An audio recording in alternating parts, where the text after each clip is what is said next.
I'm going to do a quick overview of my system here. It's pretty much complete. It's just cycling right now, so we'll have plants in it pretty soon. I'm going to start out right at the source where the water's coming from. That way you can trace the flow here.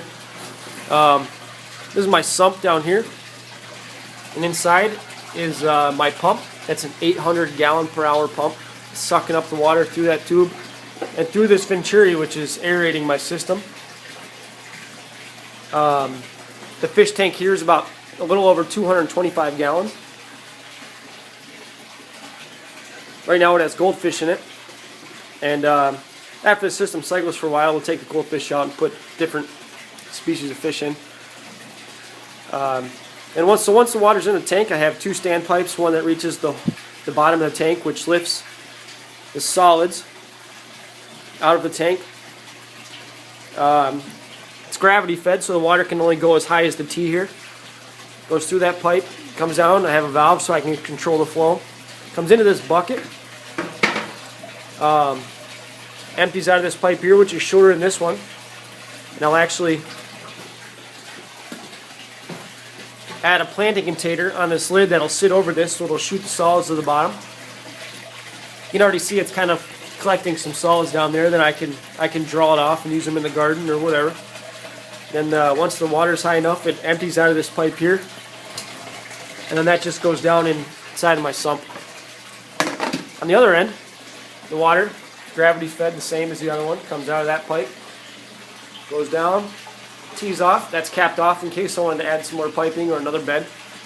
Comes down here, and then the water is filling these beds. They're a mixture of hydroton, which is like this expanded clay, and volcanic rock. This bed is more of a hardy mixture. It's got more of the volcanic rock, so I can have higher plants like tomatoes. And the bed over here is mostly clay, so we can do our shallower plants like mostly lettuce. So once the beds fill with water, I have these bell siphons. The water will reach the top of the standpipe, fill the bell, and then the water will be drawn off back down through these standpipes. I had to put a T there that'll suck some air because it's actually quite a long run to keep the siphon.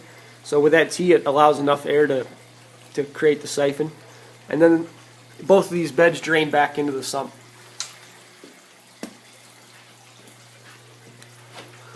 The bell siphon here, this tube is completely unnecessary. I had a different system going. I just haven't removed the tube yet and plugged the hole, but